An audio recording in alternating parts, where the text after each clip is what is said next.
Mwanaume yoyote anapokosa tendo la ndoa anakuwa kichaa. Kwa nini? Anakuwa kichaa kwa sababu tendo la ndoa linashusha ile tunaita dopamine, kemikali ya dopamine ambayo inamfanya mtu awe na furaha. Mtu akifurahi hawezi kufanya ukatili. Mtu akiwa na furaha hawezi kuwa mbishi. Mtu akiwa na furaha hawezi kushindwa kuonyesha upendo. Hivi wewe unapohama chumba, wewe unapogeukia kule, unapoonyesha kwamba eti kwa sababu alichelewa kutoa hela mboga basi hii sikupi, unapomnyima kile kitendo, maana yake ni kwamba umemfanya awe na hasira.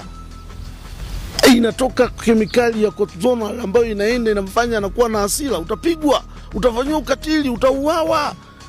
Kwa hiyo wanawake hawa wanapaswa kutoa tendo la ndoa. Kama unasema una hisia, weka hapo, mtu yeye ashughulike nayo, alafu aendelee, mwekee. Kwani hisia wewe, nani asubiri hisia zako bwana? Sisi hatuna haja na hisia zako, sisi tunataka hiyo kitu, niwekee hapo. Mimi nihangaike nayo, nikimaliza basi wewe utasubiri siku ukiwa na hisia utakuja. Ila mimi ninapohitaji niipate.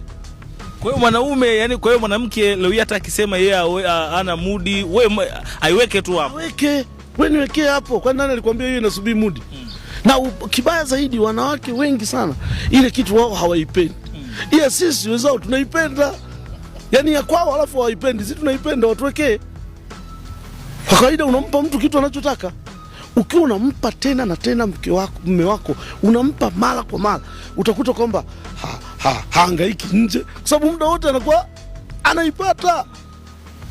Hasa wewe una uwezo kukaa miezi miwili, mwezi mzima, wiki mbili bila kupata. Mtu uliye naye anataka kila baada ya siku mbili anataka. Wewe humpi, alafu unataka asitoke nje. Unataka asihangaike.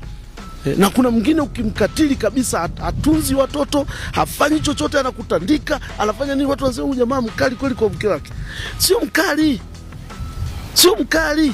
Kuna kitu ananyimwa, hapati. Anakuona upo tu pale unazurura, utoi chochote, upo tu kwenye nyumba yake. Anachukia. Kwa hivyo watu wakitaka ukatili upungue kwenye familia, kwenye ndoa, tendo la ndoa ni muhimu kuliko kitu chochote kingine. Hata uwe na heshima, uwe na adabu, unaleta hela, hautoi tendo la ndoa, ukatili utafanyiwa.